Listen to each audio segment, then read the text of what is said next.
Hello, I'm Matthew Malcolm with American Vineyard Magazine, reporting to you here today with Gillian Handelman from Jackson Family Wines. Wanted to talk about some investment that you're doing in more climate-friendly wine varieties that we've come to determine are maybe more drought tolerant. So what are those varieties, and how are you integrating them into your portfolio?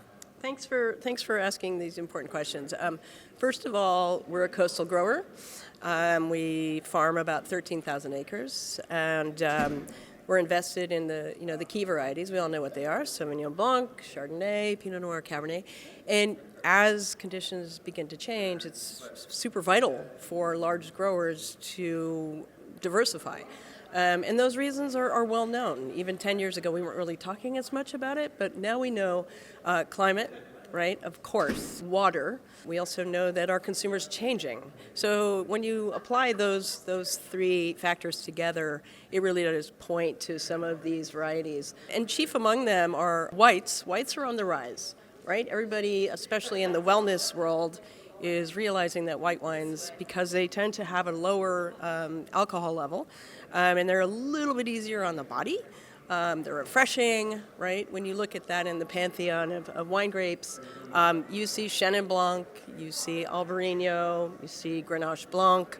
All three of those varieties are wildly much more drought tolerant and heat tolerant than some of the more sensitive varieties that we tend to have planted all over the globe, right? So there's that, and then add to that those varieties tend to yield a little bit better. So you're talking about a win-win-win-win-win situation yeah. all around. Right. And so as far as marketing that, there are a little bit of different dynamics there, right? I guess the younger generation's a little more explorative, and so you feel like we can actually reach them.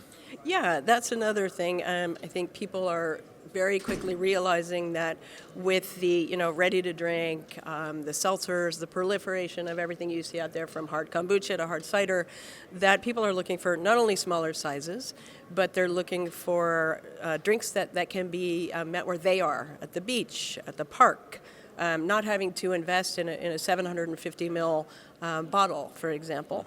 And so lighter styles, sparkling wines, wines under crown cap that are easy to open without a corkscrew, wines in can, all of these things certainly come into factor. And also lighter beverages that can be consumed with a hamburger, with a pizza, during the day, et cetera, et cetera.